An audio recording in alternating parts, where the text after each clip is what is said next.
Good morning 7th class. In today's video we will discuss geography chapter 2, the internal and external face of the earth, ਧਰਤੀ ਦੇ ਅੰਦਰੂਨੀ ਤੇ ਬਾਹਰੀ ਰੂਪ. We have studied the earth as a member of solar system in the previous class. ਅਸੀਂ ਪਿਛਲੀ class ਦੇ ਵਿੱਚ ਪੜ੍ਹਿਆ ਵੀ ਜਿਹੜੀ ਸਾਡੀ ਧਰਤੀ ਆ ਉਹ ਸੂਰਜ ਪਰਿਵਾਰ ਦਾ ਇੱਕ ਹਿੱਸਾ ਹੈਗਾ and have seen photographs of earth taken from the space. ਤੇ ਅਸੀਂ ਉਸ ਚੈਪਟਰ ਦੇ ਪਿਛਲੀ ਕਲਾਸ ਦੇ ਵਿੱਚ ਧਰਤੀ ਦੇ ਆਕਾਸ਼ ਵਿੱਚੋਂ ਲਏ ਗਏ photographs ਵੀ ਦੇਖੇ. We already have some knowledge about the movements of earth which tell us how the night changes to day, summer changes to winter season etc. ਤੇ ਸਾਨੂੰ ਕੁਝ ਕੁ ਜਾਣਕਾਰੀ ਵੀ ਪ੍ਰਾਪਤ ਹੋਈ ਵੀ ਧਰਤੀ ਦੀਆਂ ਜਿਹੜੀਆਂ ਗਤੀਵਿਧੀਆਂ ਹੈਗੀਆਂ ਜਿਵੇਂ ਦਿਨ ਰਾਤ ਵਿੱਚ ਕਿਵੇਂ ਬਦਲ ਜਾਂਦਾ ਹੈ, ਗਰਮੀ ਸਰਦੀ 'ਚ ਕਿਵੇਂ ਬਦਲਦੀ ਆ. In this lesson we shall study about the surface of earth and its interior parts that bear so many minerals. ਤੇ ਇਸ ਚੈਪਟਰ ਦੇ ਵਿੱਚ ਅਸੀਂ ਪੜਾਂਗੇ ਵੀ ਧਰਤੀ ਦੀ ਪਰਤ ਦੀ ਬਣਤਰ, ਧਰਤੀ ਦੇ ਅੰਦਰੂਨੀ ਭਾਗ ਤੇ ਇਸ ਵਿੱਚ ਸਮਾਏ ਖਣਿਜ ਪਦਾਰਥ ਕਿਹੜੇ-ਕਿਹੜੇ ਹਨ. First of all, ਸਭ ਤੋਂ ਪਹਿਲਾਂ we will study about the interior of earth. ਸਭ ਤੋਂ ਪਹਿਲਾਂ ਅਸੀਂ ਧਰਤੀ ਦੇ ਅੰਦਰੂਨੀ ਭਾਗ ਬਾਰੇ ਪੜਾਂਗੇ.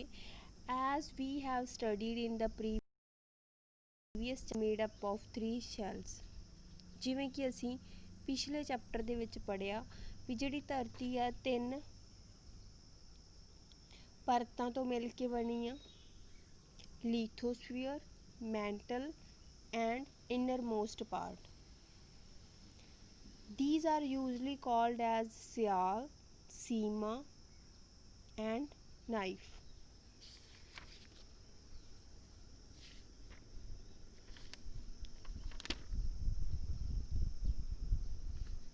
Next, lithosphere. It is the rigid part of earth crust that is called as sial. ਇਹ ਧਰਤੀ ਦਾ ਸਭ ਤੋਂ ਹਾਰਡ ਪਾਰਟ ਹੁੰਦਾ ਜਿਸ ਨੂੰ ਸਿਆਲ ਕਹਿੰਦੇ ਹਨ. The thickness of this part is about 100 kilometre ਤੇ ਇਹਦੀ ਜਿਹੜੀ ਮੋਟਾਈ ਆ ਉਹ ਲਗਭਗ 100 ਕਿਲੋਮੀਟਰ ਹੈ. This layer contains mainly the elements like silicon and aluminium. ਇਹਦੇ ਵਿੱਚ ਸਿਲੀਕੌਨ ਤੇ ਐਲੂਮੀਨੀਅਮ ਨਾਮ ਦੇ ਤੱਤ ਪਾਏ ਜਾਂਦੇ ਹਨ. That's why this layer is known as ਸਿਆਲ. ਇਸੇ ਕਰਕੇ ਇਹਨੂੰ ਸਿਆਲ ਬੋਲਦੇ ਆ. ਸਿਲੀਕੌਨ ਦੇ ਫਸਟ ਲੈਟਰ ਤੇ ਐਲੂਮੀਨੀਅਮ ਦੇ ਫਸਟ ਲੈਟਰ ਤੋਂ ਜੋੜ ਕੇ ਇਹ ਬਣਿਆ ਇਹਦਾ ਨਾਮ. SI ਸਿਲੀਕੌਨ ਤੋਂ ਲਿਆ ਗਿਆ, AL ਐਲੂਮੀਨੀਅਮ ਤੋਂ. The thickness of earth crust over ocean is 4 to 7 kilometre. ਜਿਹੜੀ ਅਰਥ ਦੀ ਕਰਸਟ ਦੀ ਥਿਕਨੈਸ ਆ, ਮੋਟਾਈ ਆ, ਉਹ ਸਮੁੰਦਰ ਮਹਾਸਾਗਰ ਤੇ 4 ਤੋਂ 7 ਕਿਲੋਮੀਟਰ ਆ. On the continent part of the earth thickness is 35 kilometre. ਤੇ ਜਿਹੜਾ ਸਾਡੀ ਧਰਤੀ ਦਾ ਭਾਗ ਹੈਗਾ ਉੱਥੇ ਇਹ ਮੋਟਾਈ ਹੈਗੀ ਆ 35 kilometre. While on the mountains this layer is 70 kilometre thick. ਤੇ ਪਹਾੜਾਂ ਤੇ ਇਹ 70 ਕਿਲੋਮੀਟਰ ਤੱਕ ਮੋਟਾਈ ਹੈ ਦੀ. This is the uppermost layer of earth and consists of rock and soil. ਇਹ ਸਭ ਤੋਂ ਉੱਪਰੀ ਭਾਗ ਹੈ ਤੇ ਇਹਦੇ ਵਿੱਚ ਚਟਾਨਾਂ ਤੇ ਮਿੱਟੀ ਪਾਈ ਜਾਂਦੀ ਆ.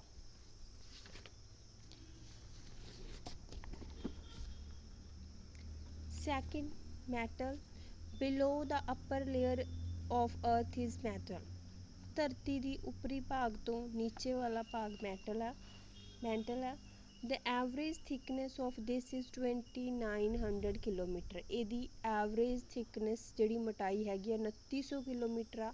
It means it is 2900 kilometre deep into ਦ ਅਰਥ. ਇਹਦਾ ਮਤਲਬ ਧਰਤੀ ਦੇ ਹੇਠਾਂ 2900 ਕਿਲੋਮੀਟਰ ਡੂੰਘਾਈ ਤੇ ਆ ਇਹ. The thickness of this layer is not the same at all the places. ਇਹਦੀ ਮੋਟਾਈ ਹੈ ਜਿਹੜੀ ਧਰਤੀ ਦੇ ਹਰ ਭਾਗ ਤੇ ਸੇਮ ਨਹੀਂ ਹੈਗੀ. This is again divided into 2 parts. ਇਹ ਵੀ ਅੱਗੋਂ 2 ਭਾਗਾਂ ਵਿੱਚ ਵੰਡੀ ਹੋਈ ਆ. The upper mantle and lower. The upper mantle is 100 kilometre deep into the earth. ਜਿਹੜਾ ਉੱਪਰੀ ਭਾਗ ਹੈ ਮੈਂ ਇਸ ਪਰਤ ਦਾ ਉਹ 100 ਕਿਲੋਮੀਟਰ ਡੂੰਘਾ ਧਰਤੀ ਦੇ ਵਿੱਚ। The mantle is also known as sima, ਇਹਨੂੰ ਸੀਮਾ ਵੀ ਕਿਹਾ ਗਿਆ। ਦਿਸ layer of the earth is mainly made of silicon and magnesium, ਕਿਉਂਕਿ ਇਹ ਪਰਤ ਹੈ ਜਿਹੜੀ ਸਿਲੀਕॉन ਤੇ ਮੈਗਨੀਸ਼ੀਅਮ ਤੋਂ ਮਿਲ ਕੇ ਬਣੀ ਹੈ, ਇਸੇ ਕਰਕੇ ਇਹਨੂੰ ਸੀਮਾ ਕਿਹਾ ਗਿਆ। SI ਸਿਲੀਕॉन ਤੋਂ ਲਿਆ ਗਿਆ, MA ਮੈਗਨੀਸ਼ੀਅਮ ਤੋਂ। For example, SEMA is the synthetics of two words silicon and magnesium. Next, the core. The innermost part of the earth is called core. ਧਰਤੀ ਦਾ ਸਭ ਤੋਂ ਅੰਦਰੂਨੀ ਭਾਗ ਕੇਂਦਰੀ ਭਾਗ ਅਖਵਾਉਂਦਾ ਹੈ। The thickness of this part is approximately up to 3470 kilometer, 3470 kilometer. This is also divided into two sub parts. ਇਹ ਵੀ ਦੋ ਭਾਗਾਂ ਦੇ ਵਿੱਚ ਵੰਡਿਆ ਹੋਇਆ, upper core and inner core, ਉੱਪਰੀ ਪਰਤ ਤੇ ਵਿੱਚ ਨੀਚੇ ਵਾਲੀ ਪਰਤ। The core known as knife, ਇਹਨੂੰ ਅਸੀਂ knife ਬੋਲਦੇ ਹਾਂ। Mainly consist of two elements, nickel and ferrous. ਇਹ ਦੋ ਭਾਗਾਂ ਤੋਂ, ਦੋ ਤੱਤਾਂ ਤੋਂ ਮਿਲ ਕੇ ਬਣਿਆ, ਜਿਹਦੇ ਵਿੱਚ ਨਿਕਲ ਤੇ ਲੋਹੇ ਦੇ ਤੱਤ ਪਾਏ ਜਾਂਦੇ ਆ। ਨਾਈਫ ਵੀ ਦੋ ਵਰਡਸ ਤੋਂ ਮਿਲ ਕੇ ਬਣਿਆ। These elements are in molten and viscous state. ਇਹ ਜਿਹੜੇ ਐਲੀਮੈਂਟਸ ਹੁੰਦੇ ਆ ਇਹ ਮੋਲਟਨ ਸਟੇਟ ਦੇ ਵਿੱਚ ਹੁੰਦੇ ਆ, ਮਤਲਬ ਪਿਘਲਣ ਵਾਲੀ ਅਵਸਥਾ ਦੇ ਵਿੱਚ। When we go deep into the earth, ਜਦੋਂ ਅਸੀਂ ਧਰਤੀ ਦੇ ਹੋਰ ਅੰਦਰ ਜਾਂਦੇ ਹਾਂ, the temperature of the inner layer more than upper layer, ਤੇ ਧਰਤੀ ਦੀ ਜਿਹੜੀ ਅੰਦਰਲੀ ਪਰਤ ਆ ਉਹਦਾ ਟੈਂਪਰੇਚਰ ਜ਼ਿਆਦਾ ਹੁੰਦਾ ਬਾਹਰੀ ਪਰਤ ਤੋਂ। due to this heat of the earth surface, earth ruptures and rifts. ਧਰਤੀ ਦੇ ਇਸੇ ਟੈਂਪਰੇਚਰ ਕਰਕੇ ਹੀ ਇਹਦੇ ਵਿੱਚ ਕਾਫੀ ਗਤੀਵਿਧੀਆਂ ਹੁੰਦੀਆਂ, ਉਤਾਰ ਚੜਾਅ ਵੇਖਣ ਨੂੰ ਮਿਲਦੇ ਆ। Though this ruptured surface, the molten material from the inner side of the earth come out in the form of lava. ਇਸੇ ਕਰਕੇ ਹੀ ਧਰਤੀ ਦੇ ਅੰਦਰੋਂ ਜਿਹੜਾ ਲਾਵਾ ਫੁੱਟਦਾ ਉਹ ਜਵਾਲਾਮੁਖੀ ਦੇ ਰੂਪ ਵਿੱਚ। When this happen on the ocean shelves, a new layer is formed after cooling. ਜਦੋਂ ਇਹ ਸਮੁੰਦਰ ਦੇ ਵਿੱਚ ਮਹਾਸਾਗਰਾਂ 'ਚੋਂ ਹੁੰਦਾ ਤਾਂ ਇੱਕ ਨਵੀਂ ਲੇਅਰ ਬਣ ਜਾਂਦੀ ਹੈ ਜਦੋਂ ਉਹ ਠੰਡਾ ਹੋ ਜਾਂਦਾ। But when it erupts on the surface of earth, it transformed into mountains. ਤੇ ਜਦੋਂ ਇਹ ਧਰਤੀ ਤੇ ਹੁੰਦਾ ਤਾਂ ਇਹ ਇੱਕ ਪਹਾੜੀ ਬਣ ਜਾਂਦੀ ਆ। Fujiama mountains of Japan are the specific example of such volcanic eruption. Japan ਦੀ ਜਿਹੜੀ ਫਿਊਜੀਜਾਮਾ ਪਹਾੜੀ ਆ ਉਹ ਇਹਦੀ ਇੱਕ ਐਗਜ਼ਾਮਪਲ ਹੈ। ਇਹ ਜਵਾਲਾਮੁਖੀ ਫਟਿਆ ਸੀ ਉੱਥੇ ਤਾਂ ਉਹਦੇ ਤੋਂ ਬਣੀ ਸੀਗੀ। The earth crust is made up of different types of rocks and mineral. ਤੇ ਧਰਤੀ ਦੀ ਪਰਤ ਹੈ ਜਿਹੜੀ ਉਹ ਕਾਫੀ ਰੌਕਸ ਤੇ ਮਿਨਰਲਸ ਤੋਂ ਮਿਲ ਕੇ ਬਣੀ ਆ। Let's understand the rocks. Classification of rocks. ਚਟਾਨਾਂ ਦਾ ਵਰਗੀਕਰਨ। These are different type of rocks. There are different type of rock. ਕਾਫੀ ਪ੍ਰਕਾਰ ਦੀਆਂ rocks ਆ। These are classified on the basis of several parameters. ਇਹਨਾਂ ਨੂੰ ਅਸੀਂ ਕਾਫੀ ਪੈਰਾਮੀਟਰ ਜਿਨ੍ਹਾਂ ਦੇ ਆਧਾਰ ਤੇ ਇਹਨਾਂ ਨੂੰ ਵਰਗੀਕਰਨ ਕਰਦੇ ਆ ਇਹਨਾਂ ਦਾ। First, on the base of the porosity, these are two types.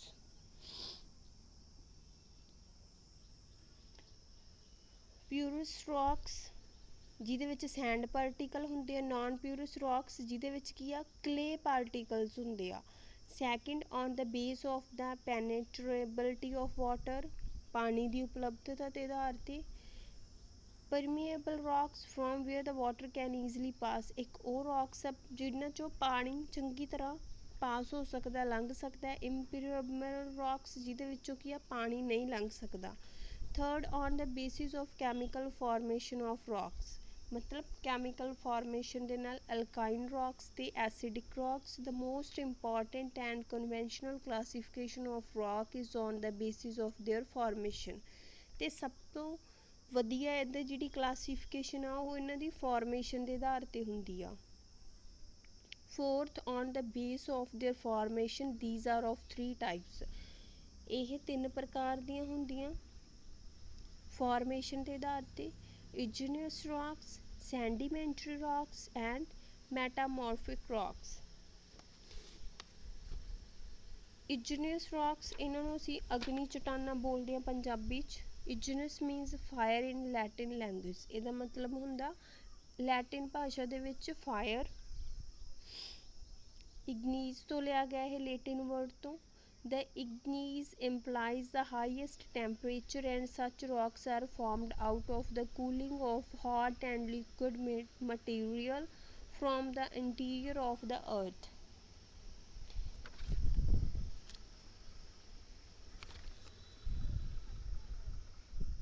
ਇਹ ਕੀ ਹੈ ਜਦੋਂ ਹਾਈਐਸਟ ਟੈਂਪਰੇਚਰ ਹੋ ਜਾਂਦਾ ਉਦੋਂ ਇਹ ਬਣਦੀਆਂ ਚਟਾਨਾਂ.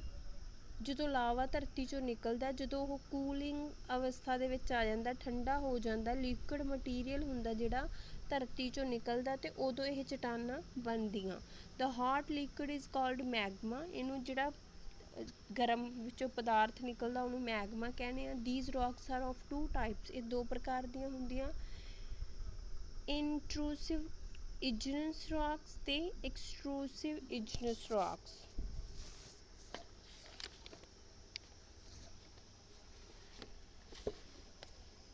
Intrusive igneous rocks formed by the cooling of magma in the interior of earth are called intrusive rocks. ਜਿਹੜੀਆਂ rocks ਜਦੋਂ ਮੈਗਮਾ ਠੰਡਾ ਹੋ ਜਾਂਦਾ ਉਦੋਂ ਬਣਦੀਆਂ ਉਹਨੂੰ ਅਸੀਂ intrusive rocks ਬੋਲਦੇ ਹਾਂ. intrusive rocks are two types. ਇਹ ਵੀ ਅੱਗੋਂ two types ਦੀਆਂ.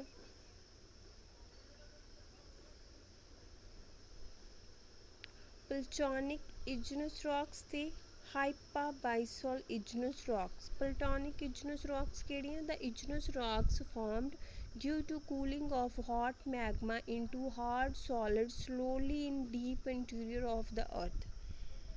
ਇਹ ਜਿਹੜੀਆਂ ਰੌਕਸ ਹੈਗੀਆਂ ਇਹ ਬਹੁਤ ਹੀ ਹੌਲੀ ਹੌਲੀ ਫਾਰਮ ਹੁੰਦੀਆਂ ਜਦੋਂ ਮੈਗਮਾ ਠੰਡੀ ਅਵਸਥਾ ਦੇ ਵਿੱਚ ਜਾਂਦਾ ਉਦੋਂ. Granite and Garbo are the specific example of these rocks. The plateau of Ranchi and rocks of Singambam are made up of granite rocks. Ranchi ਦੀਆਂ ਜਿਹੜੀਆਂ ਚਟਾਨਾਂ ਹੈਗੀਆਂ ਉਹ ਇਹਨਾਂ ਤੋਂ ਬਣੀਆਂ ਹੋਈਆਂ.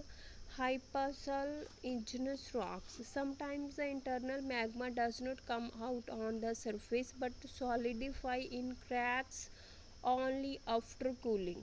ਕਈ ਵਾਰੀ ਜਿਹੜਾ ਮੈਗਮਾ ਉਹ ਬਾਹਰ ਨਹੀਂ ਨਿਕਲਦਾ ਧਰਤੀ ਚੋਂ ਪਰ ਉੱਥੇ ਹੀ ਉਹ ਕੀ ਆ cracks ਬਣ ਜਾਂਦੇ ਆ. The rocks thus formed are known as hypabyssal igneous rocks. Next, extrusive igneous rocks. Where there is large amount of internal magma accumulated, it starts gushing out of the soft surface. ਜਦੋਂ magma ਜ਼ਿਆਦਾ ਗਰਮ ਹੁੰਦਾ ਤਾਂ ਉਹ ਕੀ ਆ soft surface ਹੁੰਦੇ ਆ ਜਿਹੜੇ ਉੱਥੋਂ ਬਾਹਰ ਨਿਕਲਣਾ ਸ਼ੁਰੂ ਹੋ ਜਾਂਦਾ. This magma starts cooling on the surface of earth. ਅਤੇ ਧਰਤੀ ਦੀ ਪਰਤ 'ਤੇ ਆ ਕੇ ਉਹ ਠੰਡਾ ਹੋਣਾ ਸ਼ੁਰੂ ਹੁੰਦਾ. ਦ ਰੌਕਸ ਫਾਰਮਡ ਇਨ ਸੱਚ ਵੇ ਆਰ ਕਾਲਡ ਐਕਸਟਰੂਸਿਵ igneous rocks. ਇਸ ਪ੍ਰਕਾਰ ਦੀਆਂ ਰੌਕਸ ਨੂੰ ਆਪਾਂ igneous rocks ਕਹਿੰਦੇ ਹਾਂ. ਡੈਕਨ ਪਲੈਚੂ ਹੈ ਜਿਹੜਾ ਉਹ ਇਸ ਪ੍ਰਕਾਰ ਦੀ ਵਲਕੈਨਿਕ ਐਕਟੀਵਿਟੀ ਤੋਂ ਬਾਅਦ ਬਣਿਆ. Sedimentary rocks. Sedimentary rocks are formed by the hardening of the layer of the matter brought by agents of denudation like water, air and river. ਇਹ ਕਿਹੜੇ ਆ? ਵਾਟਰ, ਹਵਾ ਤੇ ਰਿਵਰ ਦੇ ਸੰਬੰਧ ਨਾਲ ਬਣਦੇ ਆ. This matter when deposited in the lowlands as sediments turns into rocks. Such deposits occur at low level on the floor of the ocean, lake and river along the continent. ਇਹ ਕੀ ਹੈ low level ਤੇ ਵਾਪਰਦੀਆਂ ਇਹ ਘਟਨਾਵਾਂ ਜਿਹੜੀਆਂ ਹੈਗੀਆਂ. The process of deposition continues for millions of years to constitute into rocks as a result of mechanical or chemical action. It assumes the forms of sedimentary rocks। ਇਹੀ ਕੀ ਆ, ਮਕੈਨੀਕਲ ਤੇ chemical reactions ਦੇ result ਨਾਲ ਬਣਦੀਆਂ। Next, metamorphic rocks। The word metamorphic is made up of the Greek rooted word meta। ਇਹ Greek word meta ਤੋਂ ਲਿਆ ਗਿਆ, meaning change and morph meaning forms। meta means ਹੁੰਦਾ change, morph ਦਾ ਮਤਲਬ ਹੈਗਾ form। Therefore this category of rocks include those rocks which have been transformed। ਇਹਦੇ ਵਿੱਚ ਉਹ rocks ਹੁੰਦੀਆਂ ਜਿਹੜੀਆਂ ਕੀ ਆ, ਬਦਲਾਵ ਦੀ ਸਥਿਤੀ ਚੋਂ ਲੰਘੀਆਂ, ਟਰਾਂਸਫਾਰਮਡ ਹੋਈਆਂ ਜਿਹੜੀਆਂ। as consequence of effect of temperature or pressure or both, the igneous rocks as well as sedimentary rocks undergo a change in their form, structure, hardness and other traits। ਚਾਹੇ ਤਾਂ ਆਪਾਂ ਕਹਿ ਲਈਏ ਟੈਂਪਰੇਚਰ ਦੇ ਪ੍ਰਭਾਵ ਦੇ ਨਾਲ, ਪ੍ਰੈਸ਼ਰ ਦੇ ਪ੍ਰਭਾਵ ਦੇ ਨਾਲ, ਜਾਂ ਦੋਨਾਂ ਦੇ ਕਾਰਨ ਹੀ ਜਿਹੜੀਆਂ ਇਜਨਸ ਤੇ ਸੈਂਟੀਮੈਂਟਰੀ ਰੌਕਸ ਆ ਉਹਨਾਂ ਦੇ ਵਿੱਚ ਬਦਲਾਵ ਆਉਂਦਾ, ਉਹਨਾਂ ਦੀ ਫਾਰਮ ਦੇ ਵਿੱਚ, ਸਟਰਕਚਰ ਦੇ ਵਿੱਚ, ਉਹਨਾਂ ਦੀ ਜਿਹੜੀ ਹਾਰਡਨੈਸ ਆ ਉਹਦੇ ਵਿੱਚ, ਤੇ ਜਿਹੜੀਆਂ ਹੋਰ ਵਿਸ਼ੇਸ਼ਤਾਵਾਂ ਉਹਨਾਂ ਦੇ ਵਿੱਚ। Rocks so transformed are called metamorphic rocks. ਜਿਹੜੀਆਂ ਰੌਕਸ ਕੀ ਆ, ਟੈਂਪਰੇਚਰ ਦੇ ਨਾਲ, ਪ੍ਰੈਸ਼ਰ ਦੇ ਨਾਲ ਚੇਂਜ ਹੁੰਦੀਆਂ, ਉਹਨਾਂ ਨੂੰ ਮੈਟਾਮੋਰਫਿਕ ਰੌਕਸ ਕਿਹਾ ਗਿਆ।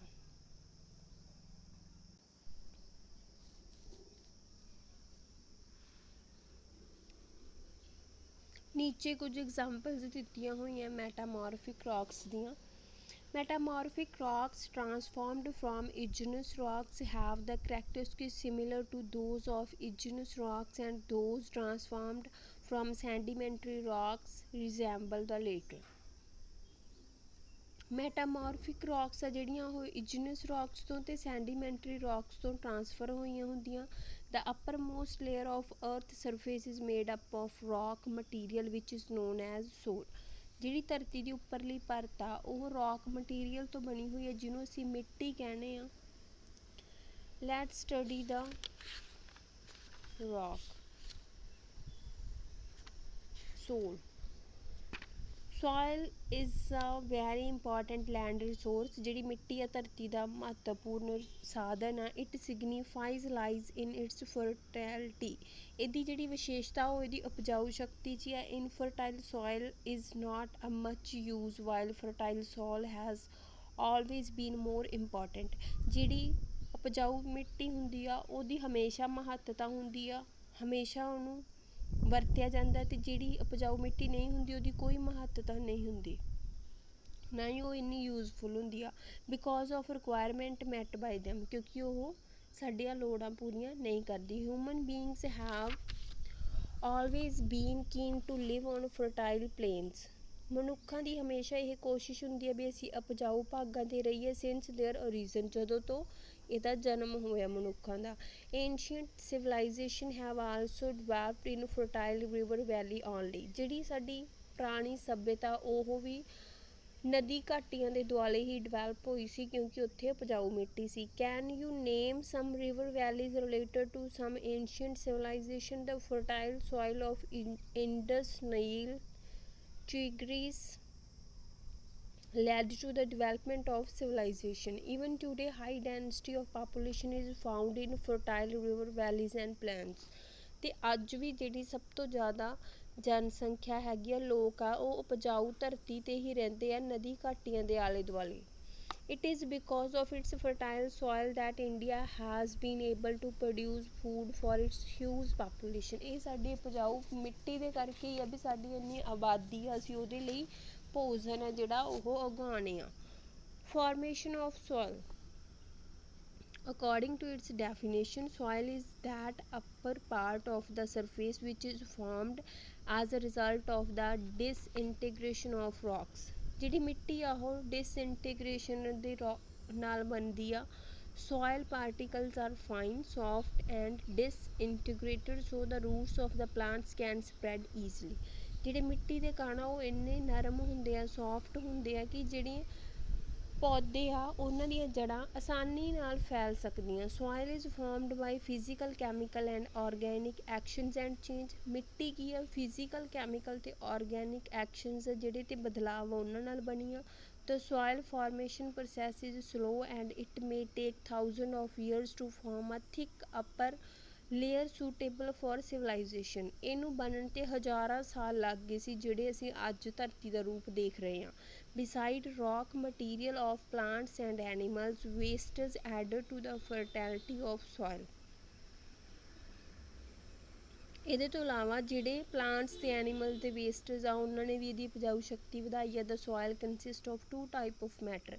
ਇਹਦੇ ਵਿੱਚ ਦੋ ਪ੍ਰਕਾਰ ਦੇ ਮੈਟਰ ਹੁੰਦੇ ਆ, ਵਨ ਮਿਨਰਲ ਮੈਟਰ, ਇੱਕ ਮਿਨਰਲ ਮੈਟਰ ਹੈ ਤੇ ਅਦਰ ਕੀ ਆ, ਹਿਊਮਸ ਆ। Soil includes a number of minerals which it obtains from the parent rock।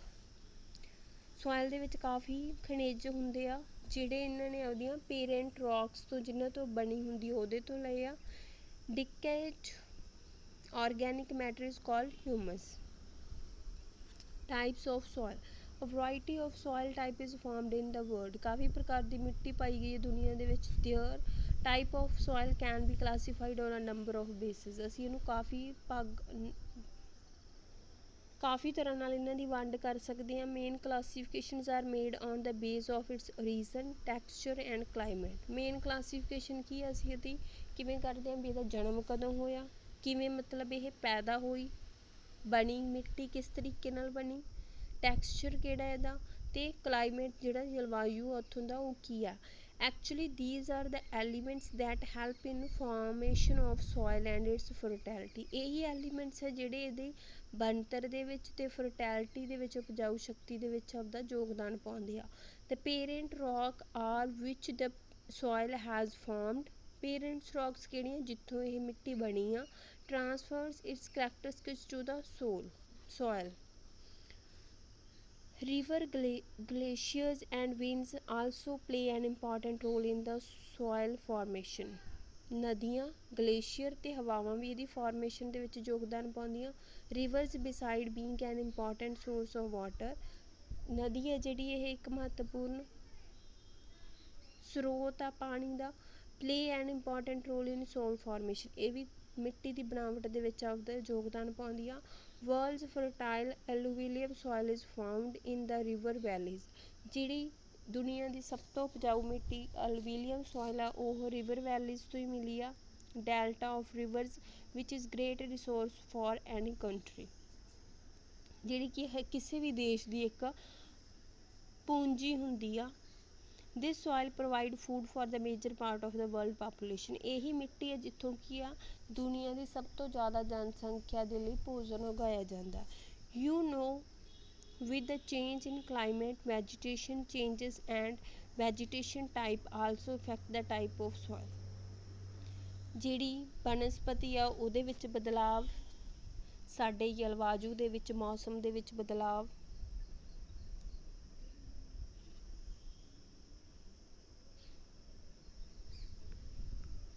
ਇਹ ਵੀ ਇਫੈਕਟ ਕਰਦਾ ਮਿੱਟੀ ਦੀ ਬਣਤਰ ਨੂੰ।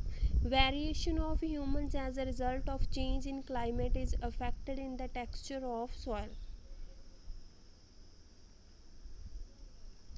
On the basis main soil type are tundra soil which remains under snow for most of the time। tundra soil ਹੈ ਜਿਹੜੀ ਉਹ ਬਰਫ਼ ਦੇ ਨੀਚੇ ਕਾਫੀ ਸਮੇਂ ਤੱਕ ਰਹੀ। Podzol soil of cold and humid area। Thuringian or black soil of temperate dry lands। ਤੇ ਜਿਹੜੇ ਡਰਾਈ ਖੇਤਰ ਆ ਉਹਨਾਂ ਦੀ ਜਿਹੜੀ ਬਲੈਕ ਸੋਇਲ ਹੈ। Desert soil of dry sandy areas. ਜਿਹੜੀ ਸੈਂਡੀ ਏਰੀਆਜ਼ ਆ, ਡੈਜ਼ਰਟ ਆ ਜਿੱਥੇ ਮਾਰੂਥਲ ਆ ਉਹਨਾਂ ਦੀ ਜਿਹੜੀ ਰੇਤ ਵਾਲੀ ਹੁੰਦੀ ਆ ਮਿੱਟੀ। Brown soil of